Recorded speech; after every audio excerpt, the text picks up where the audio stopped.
Marketing is one of the toughest parts of running a managed futures firm. It takes time, money, and is often outside the skill set of most CTAs. Bryan Johnson of Johnson & Company has spent the past 5 years helping and teaching fund managers about its importance and how to do it.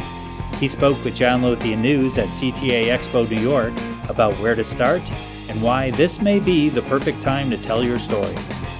The reason that I think our service and what we do is so critical now is that marketing has become more so critical than it has ever before.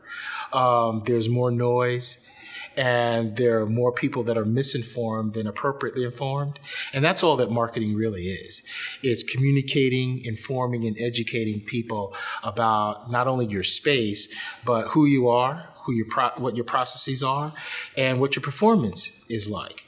And that takes, a fair bit of resources and some skills that most traders don't have. There are a significant number of successful, highly skilled traders who lack AUM solely because they're missing the marketing component.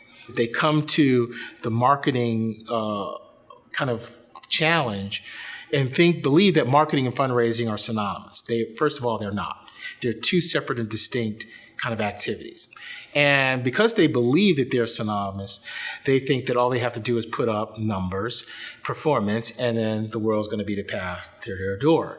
Unfortunately, that's not the case. We're always marketing and raising assets in context. So I refer to BC as before the crisis, and AD is after the death of everything. So how you raised assets in BC is categorically different than how you raise assets in AD.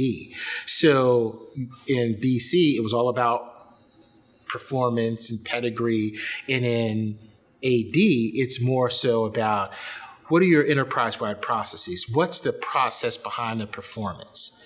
How do you achieve what you achieve? Why is that believable? Why is that verifiable? And is that whole thing sustainable? We generally focus managers on three aspects, which is strategic marketing, which is what you're saying, how you're saying it, who you're saying it to.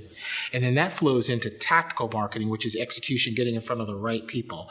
And then there's a financial component. The bottom line is it takes money to raise money, and very few managers have an appropriate understanding. What they should be doing is, from a tactical standpoint, understanding the opportunity set that's under their feet. So like, for example, if you're in Chicago, for example, and you look at, what we do is focus managers on what the opportunity set is like within their geographic footprint. So that's basically anywhere you can drive in the morning, come back, sleep in your own bed at night. And if you look at, Illinois, there's in the surrounding areas, there are about 3,700 individuals and families with a minimum net worth of $50 million. Now, I would sit down with a manager and say, what's been your penetration within that segment, under your feet? And they'll say, first of all, they didn't even know that there were that many. And secondly, how would they even go about engaging with them appropriately? One of the things I always advise managers is to grow your fund organically before you grow acquisitively. And what I mean by that is look at your existing investor base and looking at the existing relationships you have. And have you completely exhausted those opportunities? And in most instances, they have not, because they haven't done the appropriate analysis of their investors to really kind of understand the depth and the breadth of the opportunity organically.